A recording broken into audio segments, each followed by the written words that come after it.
get out of here with this bad advice. Even famous authors are going to agree on this topic. Hey guys, I'm Kate. Welcome back to my channel. And in today's video, I want to talk about bad writing advice. And actually, I asked a question over on my Instagram for y'all to share with me the worst writing advice you've received, and y'all freaking delivered. It has been so fun to go through the answers because some of them are legitimately crazy, and then others of them are interesting because some people have heard one way and other people have heard the other way on the same topic, and that was their bad writing advice. So I just think it's all so interesting and I want to talk about it. Now, the reason I was actually thinking about this is that there's something about writing, I guess because everyone in the world has to do it in some form or another, like writing emails or learning it in school or whatever, that gives people the idea that they are somehow experts on like novel writing or poetry writing or whatever, even though that's not the kind of writing they do. Because they can like pick up a pen and write, they think they now have advice to give you, which is some crap. So today we are going to go over some bad writing advice. Just scrolling through all of the worst of it. Now, my favorite one that recurred a lot was how said is dead is bad writing advice. And it's so funny because I think, sort of like Marissa said on something, I mean, I don't want to cast blame on English teachers, but I think it's something that's drilled to us a little bit earlier on, that it's like, you can't just keep using the same word or something. But no, said is not dead, you guys. Use said, use asked. You don't need to get all funky about the way you use that because the human mind just kind of skips over it in a lot of cases, and that's why people use said. And it cracks me up that so many of y'all submitted that. And then another common one that I think is interesting that I think goes into this kind of like learned at a younger age as a rule. It's kind of like a you need to learn the rules before you can break the rules sort of things. But like Lying Parasite says, don't start sentences with and or but. To ditch adverbs, never start with the. Oh my gosh, I took this too seriously for a while. The famous adverbs are the devil, never use them. All sorts of things about particular word choice that I find interesting. I start sentences with and or but all the time because I think it flows better. And that's one of the things that I think you will learn later on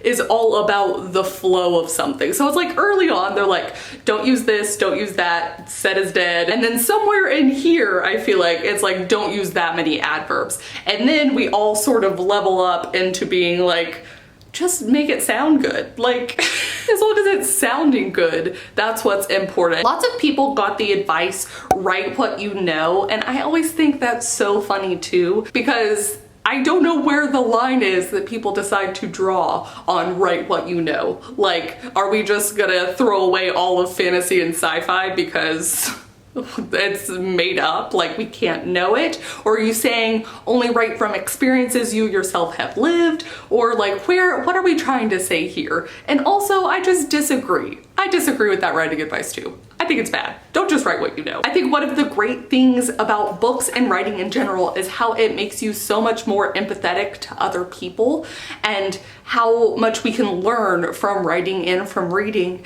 And how else are you supposed to do that if you're only ever writing what you know? No. Do your research. If you're trying to write about an experience that you've never lived, you know, do your research. I feel like that's what the actual advice should be.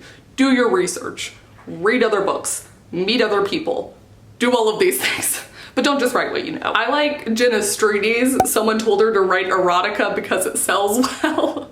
And I think it's so funny. I think it goes in with that people giving advice even though they don't really know anything about it, because it's like, you can't just write stuff that you're not super into. I feel like erotica does sell well, so it's like that part of it that's right, and then the rest of it, it's like, you shouldn't just give this advice to people. Come on! Getting to the thing where people had conflicting ideas on what was bad advice. Oh my gosh, I'm so excited. This is the plotter versus pantser debate. So like, Hey Jazz Little submitted to wing it. It's fun, but oh my gosh, the editing after is killer. Forget that outlining crap. You don't need to know anything. Just finish it by the end of this month. And then on the other side of this, we had people say you have to do an outline was her bad writing advice. Or Dylan's, which was if you don't outline, your book will be garbage.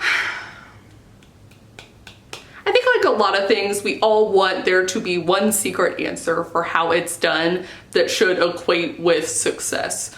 You know, success, whether that's finishing the book, selling the book, selling thousands of copies of the book. You kind of want there to be one way just so that you can know, so that you can replicate it, but there is no one way, right? So like for someone who writes like me, bad advice would be to plot the entire novel and never go off script. I don't think I've ever done that in the entire time I've been writing, and I'm thankful I've never done that because some of my best ideas for the character, for the story, for the subplot, for the theme, whatever, have been from going off script, from going off outline, or as I've learned over time, maybe not even having an outline until later. So that would be bad writing advice for me, but for other people, just winging it, do a zero draft like I do, would be terrible advice. Oh, do you wanna go out? I'm back. I think similarly here, except with a line, is Josie Stokes' bad advice she's been given is don't put it on the page until it's perfect. This is crazy to me, and it has to be from someone who doesn't write. I'm gonna assume Josie, please correct me if I'm wrong, but oh my gosh, we literally have a word for what you're supposed to do when it's not perfect, and it's called editing. That's why we edit. That is why we revise. Get out of here with this bad advice. Oh wow, okay, so JM got don't mix fantasy with reality. Give me the urban fantasy. Give me the paranormal fantasy. Heck yes, those are some of my favorite genres. People need to stop genre gating or whatever. Ooh, let's talk about writer's block, okay? And this is where I was about to like just call myself out. Writer's block, right? So Miss Writer 24 says the worst writing advice she's received is that writer's block doesn't exist. And in a similar vein, we have a debate within, like Nicole says, you must write every day to be a serious writer. If you've got writer's block, just keep writing. You have to have a specific schedule to stick to. But then the other side of this is someone who's received the advice, write whenever you feel like it. Wait for your muse. Take a break. Struggling with plot, characters, motivation, break. Great way to not actually write. Okay, so here's my thing about this. Obviously, to be a writer, I don't think you need to write every day. But when we get into this topic of writer's block, I think a lot of us aren't debating the same thing, because I have had this problem where I get confused when people mean writer's block because I've never had writer's block. I've had a story block where I didn't know what the F I was trying to do, and no matter what I attempted, it wasn't right. I knew it wasn't right, I'd delete, and then I would just be stuck. I've had that. But then of course, I think because I like to write multiple stories at one time, I just shift to something else, so I never have writer's block. I'm always kind of writing, except on the days that I'm not writing. But mostly I'm always writing. So then when I hear people say writer's block, it feels like a muse thing, like you're waiting for something to tell you how it is, but ultimately what I've kind of come to terms with is maybe it's like a story block. I don't know. Writer's block is hard, y'all, and we all have differing opinions on what it means and what it is and if it exists. And I think it's interesting because like I did that, I tried writing like Neil Gaiman experiment, and he didn't believe in writer's block. And I thought that was fascinating. And I would love to hear what more big writers think of it, but I think the same answer is going to be much like that outlining debate. People are going to have differing opinions. Even famous authors aren't going to agree on this topic. And now we're going to turn to a segment I like to call the weirdest ones, or the ones that just make no sense to me, like books with Alyssa J, who was told that there's no such thing as subplots. Who told you that? Do they not read? Do they not watch movies? Do they not watch TV shows? Don't write till you've been in love. Is this another like write what you know thing? I'm so confused. Don't follow your heart? What? First person point of view is for children's books. Quite rude, actually. Again, who are these people giving this advice? No, those are not the rules. These are not rules. None of these are rules. Stop giving this advice like it's rules. This one in particular made me laugh though. Review restaurants to help others know where to eat or not. I mean, I do think that's pretty great. I mean, that would be helpful. I don't know.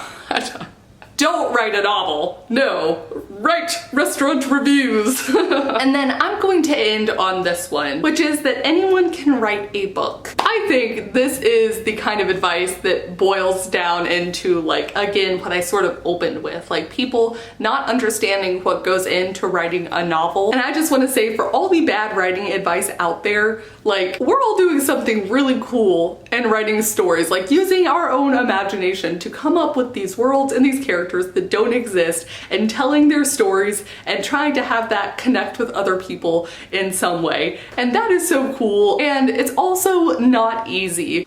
It's a struggle, but I just want to say I'm here with you. And thank you all for sharing your bad writing advice experience with me. I feel like this is the best thing we can do, is just all collectively laugh at those people together. On on the other side, please do comment down below and let me know what the best writing advice you've ever received was. Whether that's actually been something someone has told to you specifically, whether that's been something you've read in an interview, whether that's been something you've discovered on your own, or writing advice that like you told someone else that finally clicked into place in your head. Yeah, let's end this on a happy note. Comment down below. Thank you guys so much for watching, and I'll see you very soon with a new video. Bye! Can you all see Duke in the background? Similarly, someone was told